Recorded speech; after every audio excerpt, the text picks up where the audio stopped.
Hello, hello, hello, and welcome to Dialogues About Death with your host, Chris Miller. Good morning. Good morning, everybody. Good morning, Chris. Welcome Can out you believe there. this is our sixth episode?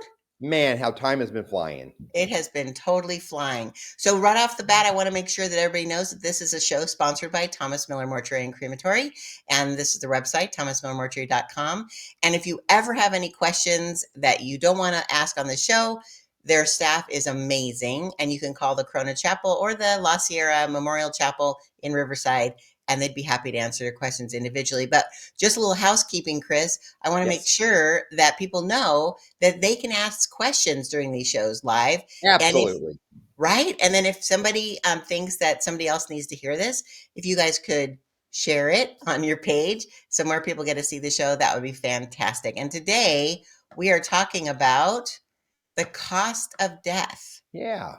which sounds a little like people are like, "Ooh, that's crazy." And we came up with all kinds of fun titles. But Yep. people, one of the biggest things, Chris, that people look for on the internet when you look in the back end is they're asking how much is a funeral cost? What is a burial cost Sure. versus a cremation? What does my veterans benefits pay for? Do I need to prepay? Like, so I have all these questions that have come in that we're Yes. gonna we're gonna ask you today. Is there anything you want to say before we get started? No, I let's delve right into it because it's a topic that really needs to be discussed, and a lot of people kind of always are kind of weird about talking about it. But there's a lot of differences between costs between funeral homes and also around the country. There's different costs because of just the demographics of the United States. Sure. So we'll Yeah, and delve things right that into it. exactly. In California, things are a thousand times more than they are in Utah, I'm sure. Yes. Yes. Yeah, that's right. Yes.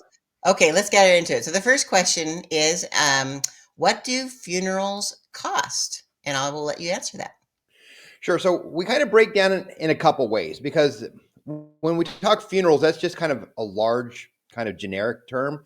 But if we break it down into like cremation services or burial services, the range can vary depending on what the services families are wanting. So if we're talking burial services for a funeral, they can range anywhere from about, I would say, $4,500 on up to over $10,000. On average, here in California, the average funeral is somewhere probably between $7,500 to $9,500, and it all depends on what the families are wanting. We have our flat rate of services, but then depending on what the merchandise they choose, and merchandise is such as like a casket, a vault, a headstone, the flowers, all the other things outside that complement the funeral, that's what the price would go up. So we have our basic fees of our services that we offer families, and then the families can choose and kind of figure out what price level that's within their budget, depending on the merchandise, depending on the type of either metal casket or wooden casket that they choose. Now, if we're going towards cremation, cremation can be a little bit more economical if you're just doing what we call a basic cremation, where there's not like a ceremony or anything like that, or families may just want to come in and do a little ID viewing prior to their cremation. So those costs would range somewhere between maybe $1,500 to $3,500 for basic cremation. And then there's also cremation with ceremonies and services that can go up to into the five, six, seven, $8,000 range. So cremation can be just as much as a cost as burial. It all depends on what the family's wanting in regards to the merchandise that supplements their funeral services. Awesome. I'm so sorry Yeah. if you heard that. I was making sure that the show was playing live on your page. So that is very interesting. I think a lot of people have this preconceived idea of what things cost, but when they really realize it's not as expensive as they think, that's Sure. really helpful. I appreciate that. Another question that came in. Oh, I'm sorry. Do you have Sure. something to say? No, no, no. Go right ahead. Also, people ask, like, because they might have some benefits. Like, we're going to get into veterans as well, but let's talk about Medicare. And does Medicare cover basic funeral costs, or is there certain things that it does? It doesn't. When it comes to Medicare, Medicare is for while you're living through your health care supplements, but Medicare does not cover any funeral expenses whatsoever. And a lot of people think it does. And that's where when people say, well, I'm on Medicare, it'll cover my service. And we're like, no, unfortunately, it doesn't. It only covers, like I said, health care and anything while you're still living. So that's kind of wanted to get that out there to let people know. Medicare only covers you while you're living. That's very interesting. I know that's something that has come up lots of times. By the way, we have some people here on the show, which is exciting. Good morning, Kathy. Nice. Good That's morning, awesome. Kathy. And Sissy as well, both on your team. Wonderful. I love that they came. Yay. Oh, yes, and Becky. Thanks for coming back, Becky. I love Morning, it. Good Becky. morning. And Erica as well. Good morning and Wonderful. happy Friday. I love it. So again, Great. if you guys have any questions on any of these topics, we would love for you to answer them because Chris just loves to answer questions that aren't scripted, right, Chris? That's right. Just right off the top of my head. Oh my goodness, it could get crazy in here. It could. Awesome. So actually, we just had a question come in that is very interesting that I was actually going to ask you. Somebody just asked, "Can I prepay?" And let's get into that one because I think that a lot of people want to know um, if they can do it now, what Sure. would be the benefit of that? Or there's a lot of benefits to prepaying and pre-planning your services, especially these days as inflation goes up and prices continue to go up. It's hard to control our costs, but with the benefit of pre-need, you can pay and or begin to start paying for your funeral because there's like a payment plan when you do pre-needs. And so if you kind of put all your funeral service wishes together and you come up with a price, and say you come up with a price of about $8,000 for your service, you can go ahead and put a payment plan together, and you can pay for it over like a 3, 5, 7, or 10-year period. It locks in the price of the services and merchandise to your funeral service. So whatever you pay today for your casket and your services, it won't go up in price because that pre-need insurance will grow, and hopefully it offsets and grows at the same rate of inflation, so your family doesn't have to pay the increased value of that like 5, 10, 15, 20 years from now. There will be a small amount that the family will have to pay for under what we call the non-guaranteed items. The non-guaranteed items are expenses or costs outside of the direct funeral home, such as death certificates from the county, sales tax from the state, if there's flowers, if there's like honorariums and clergy, music, limousines, escorts, those things that are help supplement a funeral aren't directly part of our services, but they can put money aside for those things. The family would just have to pay for the difference. So, for instance, say an escort costs about $200 today, but maybe 15 years from now it costs $250. The family would pay the difference of like $50 more for that. So it really does relieve the burden off of a family of having to come up with thousands of dollars where they just might have to come up with a couple $100. That's really good to know. And you said the word escort. What does that mean? Is that a police Escort, escort? yeah, so motorcycle escort. So sometimes families will want to get from point A to point B. So either from the funeral home to the cemetery, motorcycle escorts get us from point A to point B. I love that. That's awesome. And Yeah. also, as you said, you're paying for today's prices versus prices that could go up. We recently did a lunch and learn, and somebody said, "Oh, I prepaid for my wife and I 30 years ago," and we were so excited for them because they Yeah, no paid doubt. so much cheaper for the same Yeah. service that they would get, right? Yeah, and just to kind of let you know how the price of funerals, they almost double every decade. So if you purchased a funeral today and you're going to live another 10 to 15 years, your funeral costs will double in 10 to 15 years from now. So if you can afford setting money aside now to prepay for your funeral, you'll definitely be ahead of the game down the road. And I always usually tell families before they get onto a fixed income, before they retire, it's so important that they pre-plan their funeral and prepay for their funeral. Because again, when you're on that limited income, you may not be able to afford that extra $200 or $300 a month if you're making payments on that to lock that price in. So I recommend again doing it before you get onto a fixed income or you retire. I love that. And I think the main theme there is that again, when we're gone, we don't have to worry about it, right? We're hopefully going to be in heaven. But it's our children or the Yes. people who are left to take care of the clean up everything. If you and you're leaving a burden to them if you don't take Yeah. care of it. And I think Yes. that's something that we don't think about. We think, "Oh, they'll just deal with it." Well, yeah, you They could saddle them with I mean, anywhere between a $2,000 to a ten to a $20,000 bill, and Absolutely. that's not a legacy that you would want to leave, definitely. No, no, no, you Yeah. don't.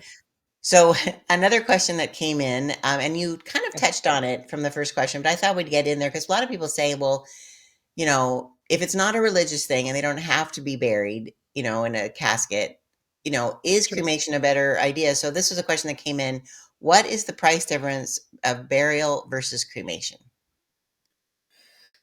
Well, to be honest, it could be actually identical, and cremation could actually be more. We have some families with cremation even spend more than some of our burial families. So when it comes to the merchandise, some families might have just a basic memorial service, which might be $2,000 or $3,000.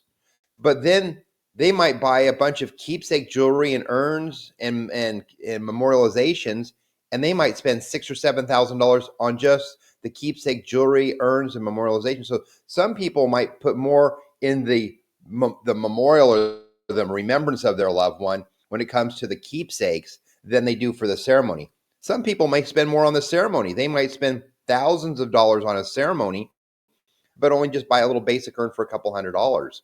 So every family's different. Every family values each part of the ceremony or how they want to remember their loved one. So they whatever they value it is, and the beauty of our company is that we offer a huge line of keepsake memorialization. So when families come in and we talk to them about their loved one and all the services and items that they want to do. We take them into our merchandising room where all the different urns and keepsakes and jewelry are, and a lot of families will choose something individually for remembering their loved one. If it's a special, like maybe it's a butterfly urn, or it could be like a little rose keepsake. So it could be like a golf ball for dad, something. So we have a lot of different themed uh, items that can really elaborate a service. So it all depends on the value. I have some people coming in and are like, "Oh, I don't want to spend a lot of money on a service. Mom and dad didn't want me to spend a lot on this." So they go really basic, and then they spend the $6,000 or $7,000 on keepsake. So value is different for each individual, and so I tell my staff, it's like we're here to educate, and we try to give everybody all the options that we have available to us to explain and educate the consumer, so then they can go out and make a decision where they feel the most value, and then they feel comfortable in making that decision when we give them all those options. I love that because it's true. It's completely on them. You're not jacking up the price of their funeral. It's whatever they want to do. In fact, when I was That's right. meeting with your lovely staff, Kathy, I believe in La Sierra, she was telling me that people sometimes bring in their own container for if Sure. they decide to cremate. And she said there's this one family that their dad loved a specific type of tequila, and so they brought in an empty bottle of tequila, and that's where his ashes were placed. And so, Sure. obviously that didn't cost them anything except the cost of the tequila. But That's I just tequila. thought that was interesting. And you mentioned something that maybe people who haven't been into your funeral home would know. Like when you say keepsakes, I thought it was really cool that you can take the ashes and they can be formed into diamonds and Yes. stones and art, like these beautiful glass swirly things, and that One is glass. all, like, from the remains of your loved one, or Yeah. jewelry that, like, has, like a little, it Oh, it just like can't what tell me about that, and the well, thummies. That's so yeah. cool. So sometimes if people aren't being cremated, but they want to have a keepsake of their loved one, what we do is we thumbprint everybody that comes into our care at our funeral homes. And so if a family is wanting a keepsake of their loved one, we can we have their thumbprint or one of their fingers taken, and what we do is we do an imprint of them, and then jewelry can be made, and we have a whole assortment. So it's just not pendants or rings. It could be cufflinks. We even have like little pocket knives and money clips and all sorts of little things, touchstones that people can put the thumbprint of their loved one on to remember them. So they don't actually have to be cremated, but we also have jewelry that you could either put your loved one's photograph on. You can put their name and dates on there, and we have all sorts of theme things, so you can really personalize all those keepsakes when it comes to your loved one and remembering them in the way you want to. I love that. Oh, Yeah. we also have Keyshawn coming on. It's so Morning, true, Keisha. right? It's so nice. And that's what's the beauty of your staff is that they aren't pushing anything on people. They're just saying No. as you said, it's an education process of what the possibilities are. And that's what's cool about pre-planning, even though I mean the whole purpose of this show, and we jokingly say we're taking the ew Yeah. out of death because people get kind of weird, like, oh, dialogues about death. But when you explain that this is a platform that you can ask those questions that maybe Yeah. you're afraid to ask, but you can do it kind of anonymously, That's not, right. you're not right. So, but I think it's important that we ask these questions and get all that settled so you can relax and know that there's nothing to worry about and there's That is nothing that correct. your kids are going to have to worry about. You have decided what you want or what you don't want. I mean, have you found that? Is that people say, I definitely don't want these three things? That's true. So when people and the other benefit of pre-planning is that when you put your wishes down and you say you want to be buried, your family can't change your wishes to cremate you. So if you're really adamant about either burial or cremation, pre-need is definitely a must for you. So then your family can't change those wishes of disposition after the time of your ceremony. Now, if a family member, say you paid for a full service with a viewing and stuff, and the family at the time that you pass don't want to have a viewing, they don't have to have the viewing. I do encourage a viewing because I think viewing is so important for the closure and the loss of your loved one. But families, sometimes mom or dad might have lived to be in their late 90s and they outlived all their friends and they don't want to have a church service, but maybe they just want to have a graveside service. So they can still have the ceremony and maybe modify it a little bit. But when it comes to disposition, your family cannot change the disposition, which is a really important thing. Also, to let you know, just for your own peace of mind, that they can't change it if you've paid your pre-need ahead of time. It's really good to know. That's awesome because Yeah. sometimes families don't always end on the best note, unfortunately. And so if something is important to you, I think it's awesome. In fact, I just realized that Christina is also on the show, which is Wonderful. awesome. And she's the one who was telling me about the tequila bottle. I thought that was awesome. And she Nice. showed me all kinds of theme stuff. They have like cowboy boots Yeah. and all the different like it's a wild thing. It's a whole new world. Good. But good morning, Keisha. We're so glad you could be here. Good morning. I love that your staff is coming on to support you. You Okay, bet. let's ask some more questions. You Okay, bet. so we already talked about burial versus cremation. If you can prepay for your funeral, Yeah. what is Medicare cost, which we found out it doesn't. Let's talk about this is kind of not completely funeral related, but when a person dies, when does Social Security? About Social Security. So Social Security does have a small benefit. They haven't changed the amount of the benefit in almost 40 years. It's a couple $100. I believe it's still like $275 is a survivor's death benefit, and it only goes to a surviving spouse. So it's a one-time death benefit to a surviving spouse from Social Security. Now, if you have minor children or children that are disabled and your spouse passes away, that's where Social Security benefits will supplement you earlier, so you don't have to wait till you're 65 to receive your spouse's benefits from Social Security.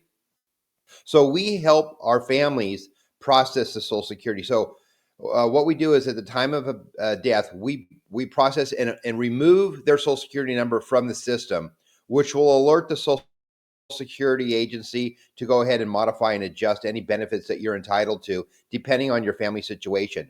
Now, as I mentioned, if you have minor children or disabled children that are living under your household, you would have to go apply for those once we submit your deceased loved one's Social Security number. So after probably about 4 to 6 weeks or so, you can start that process once you have the death certificates in hand.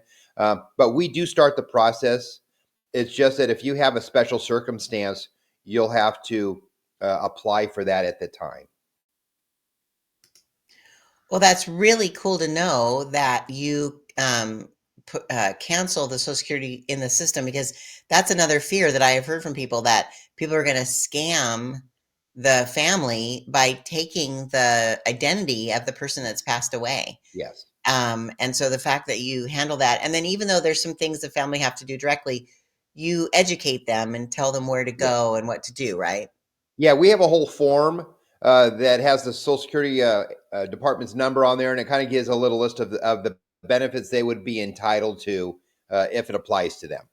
Okay, Yeah. that's cool. All right. Yeah. But the fact that you're there holding their hand, it's not like they're on their own trying to figure it out and No. they're like punished tax wise or whatever, No. a couple years later. You help it sew it all up and get it all done, which I Yeah. love that. Yeah. Well, we just talked about Social Security and we also talked about Medicare. Now let's talk about veterans benefits, because sometimes people think, well, my husband was a veteran. What services do I get as part of that? And also as a spouse after they've passed, what Sure. benefits do I have as a spouse? So would you answer that? Absolutely. So when it comes to veterans benefits, there's a couple different categories. First, if you're an active duty vet, well, you wouldn't be a veteran. If you're active military, and unfortunately you pass in the line of duty, the government will get your body prepared to bring you back to your hometown, and then they will give you an allotment of $7,500 to pay towards the funeral service of your local funeral home. But the government will give you the casket. They do the shipping arrangements of giving you back to your hometown. Then you have all the benefits at the National Cemetery. So really, $7,500 should cover all the expenses because all the preparation, everything has been done prior by the military. So that would save the family a considerable amount. Now, when we're moving to veterans, those that have already served honorably and they have an honorable discharge from the government, and this would be for a man or a woman that has served in the military, their military benefits would include burial at a national cemetery. And it can be their local cemetery or it could be one outside of the state. We would just have to apply for that. They also would include, and they also could be either buried or cremated, and their ashes be interred at a national cemetery. If we're going towards either one, it also includes a headstone for the veteran. It also includes, if it's a burial, it would include a burial liner or a concrete box that goes over the casket at the cemetery. Uh, Also, we would help apply for military honors for the veteran. And so then they would have an honor team present a flag to the family at that time. So that would be the veterans benefits. Now, if there's a spouse of a veteran, the spouse has the same privilege of being buried at the National Cemetery, and they would be buried with their veteran in the same grave. Or if they're being cremated, they have what they call double niches, and it's kind of like a mausoleum or an area that the urns can go into. They also do ground burials for urns, but you can put them in the wall, and they always allow enough space for two. So it'd always be enough room for the veteran and their spouse. So when you're looking at the cost of cemetery, the cost of a liner or a vault and the headstone, you're looking at anywhere from $7,000 to $10,000 per person as a savings that the government is giving a veteran and the spouse. So it saves a considerable amount of money when you're using that. So I would say if you are a veteran, you definitely would want to take advantage of using a national cemetery of your choice. And we have some beautiful ones here in Southern California.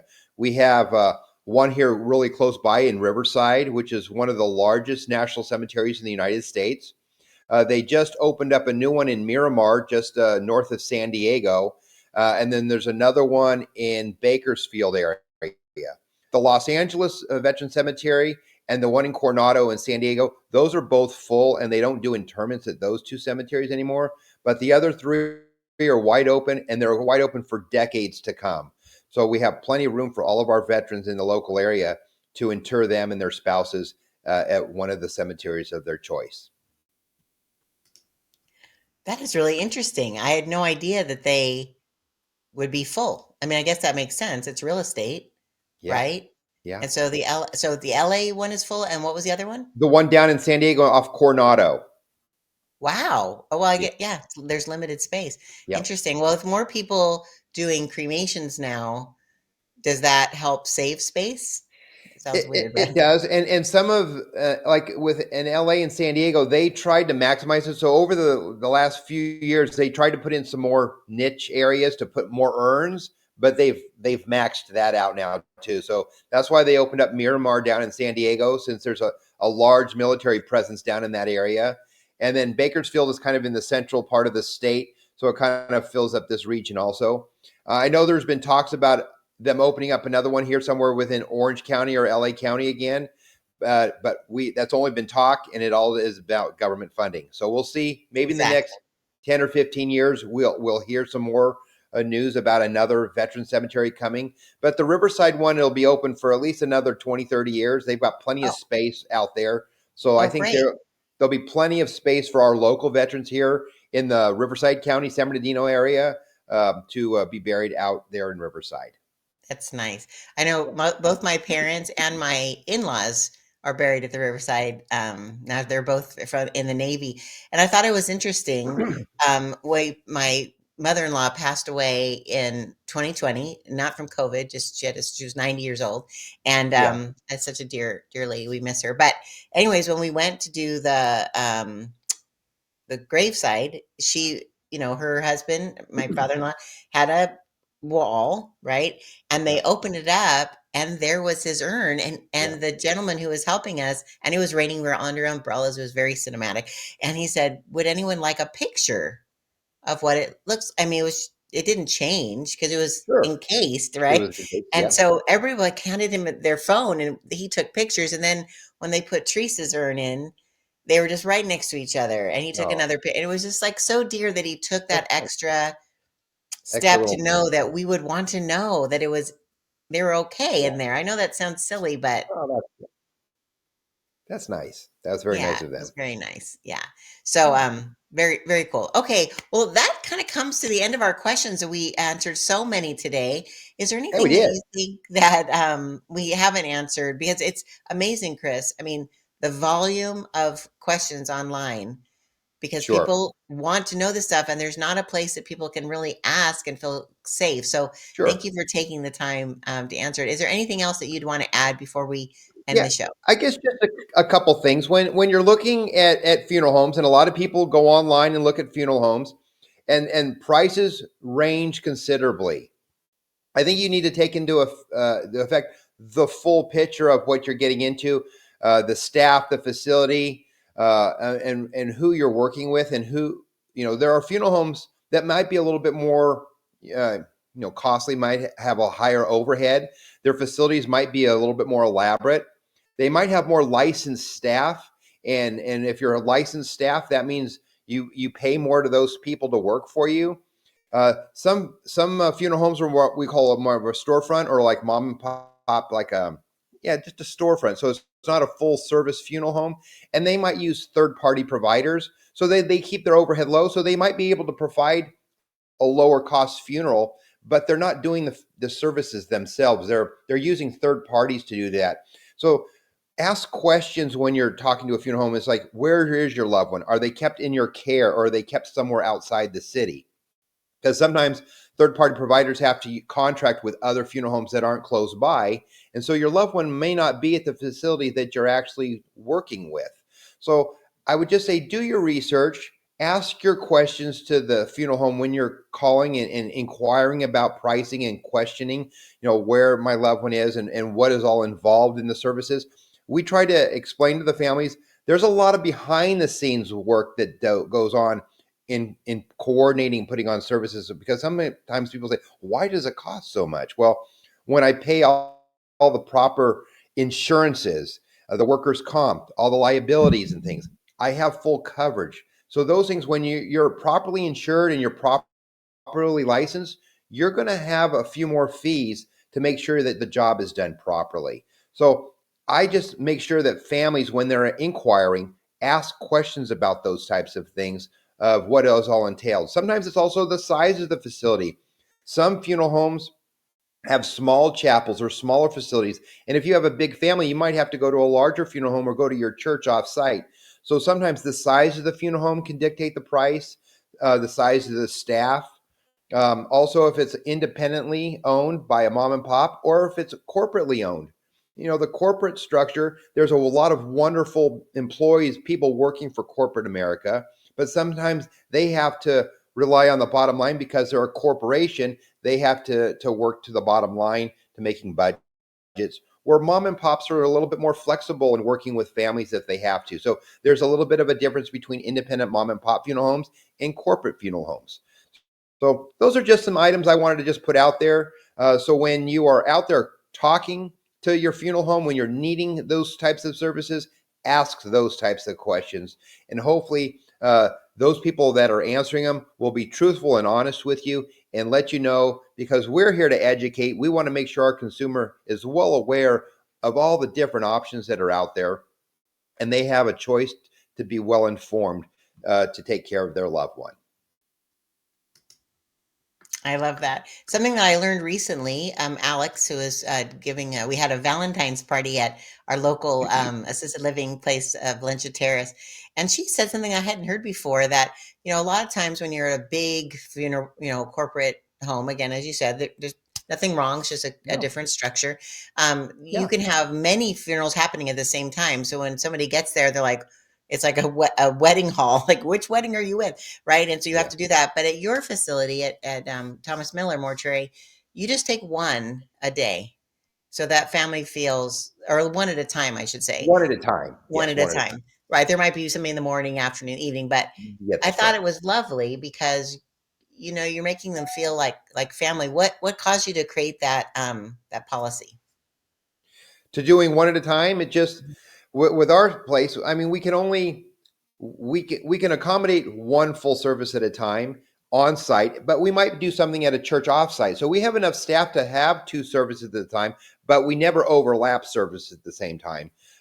We feel every family should be treated with dignity, should be treated as an individual, and they should have their space and their time to celebrate their loved one and a time for mourning and grieving also. So we're very purposeful in making sure we spread out the times of our services. So we only do one or two or three a day, and we spread them out amongst all of our facilities or even around the community.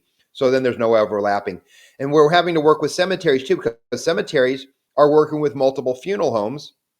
And so sometimes when you get to the cemetery, there might be two or three services going on. So the cemeteries also have to work with scheduling also, because the cemeteries also want to make sure that the families have their private time too. They don't want to have two or three services going on at the same time, because everybody deserves their own special moment in time to celebrate and remember their loved one.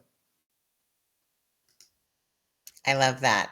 And so it's very respectful. And I think, as we talked about at the last show 2 weeks ago, on grief, I think sometimes people feel like, oh, I don't need to do all that, but they don't have the closure. Yeah, And then sometimes that extends their grief because they're they grief. just they Yeah, haven't dealt with it. And so when having a service, no matter if you pick burial or cremation, you can tailor make your service any way you yes. want. And also you do sprinkling at sea as well, is that right? Would that be like an extra We can service? do that. Would be a service, and we do private scattering at sea. But then, if the family wants to charter a boat, we have a couple companies that we work with that we can refer them to, either in Orange County or LA County, that they can go out and charter a boat to do a scattering or sprinkling of ashes and do a little ceremony that way. So, yeah, that's a different option. That could be a different topic for another time of dispositions of cremated remains. Fantastic. We just came up with a new topic. I love There it. we go. Oh, that's the thing. If anyone is watching currently and they think, oh, I didn't get a chance to ask this question, or oh, I'd love you guys to talk more about this topic, we would love that because we're Yeah, doing two a month. And we just want to be able to be available to answer those questions and give people the peace of mind that everything's going to be okay. And that yeah, you have someone like Chris and his wonderful team to take care of you in your time of need. that's right. Oh, and the last thing I'm going to say is that you brought up that I just want to expand a little bit. You said when someone is in your care, so the Yeah, person that has passed on, when they come into the Thomas Miller family, so to speak, yes, yeah, they are with you through the whole thing and they are tracked. So like they have a bracelet or something that able to know where your loved one is at all times because sometimes that's a yes, panic like yes, especially if they passed away on a cruise ship or on another state or yes. country and they're Yeah. on their way to you, like, where are they? Where are they? Can you talk a little bit more about the process that you use to make sure that you always know where they are and how you communicate that with a family? Sure. So what we do is when once a loved one is brought in to our care, if they pass away at home or at a facility, we typically put an identification band on there. And typically, if you're in a hospital, you already have an identification band on from the hospital, and then we'll put a supplemental one on just for our own purposes. So that person is being kept under our care at our facility in Corona, and then that tag, that band, stays on them for as long as forever. We don't remove it under any circumstance. So we can always identify the body itself, and it goes so that always stays with the body. Then when it comes to if a person is being cremated, they still have that band. But also at the time of cremation, then we designate a number, a coin. And so there's a coin that actually goes in with the cremated remains. So that coin, that number is put on to their all their documentation for cremation, and then that coin is then put in with their ashes. So then we know that that coin represents that person after cremation. So there's the two types of identification that we use. We use the ankle brand for all our clients, and then when it comes to cremation, after the person has been put in to be cremated, we from the band, since the band has been cremated, then it transfers to a number of a coin, so then the person has identification. Wow, that's really interesting. I had no idea. That's Yeah, really cool. Okay, awesome. yeah, Well, thank you guys. Thank you so much, Chris. This you has bet. been episode 6 of Dialogues About Death, and some people have nicknamed it Dad, which I think is Dad. interesting. But it's today is the cost of death. So thank you for really diving in and giving us your very transparent Yeah, pricing and what really goes into the cost, and knowing that you can do whatever you want for yourself or your loved one, and you have every choice, either cost effective if you want to do it very frugally, or if you want to be completely elaborate, and have a that's golden, right. or That's you right. can do Yeah, the whatever you families want. control the families control their costs, and there's no need to go broke. People don't need to overspend for a service, but No, they should do something that fits within their budget to memorialize their loved one. I love that. I love that. All right, Chris. So we are at the end of our show today. Thank you, Yeah, everybody who came on. We were so grateful to do thank that, you. for you guys to do that. Take your time for that. And we will see you in 2 weeks at our next Dialogues About Death. And until then, you guys have a blessed day. Bye bye.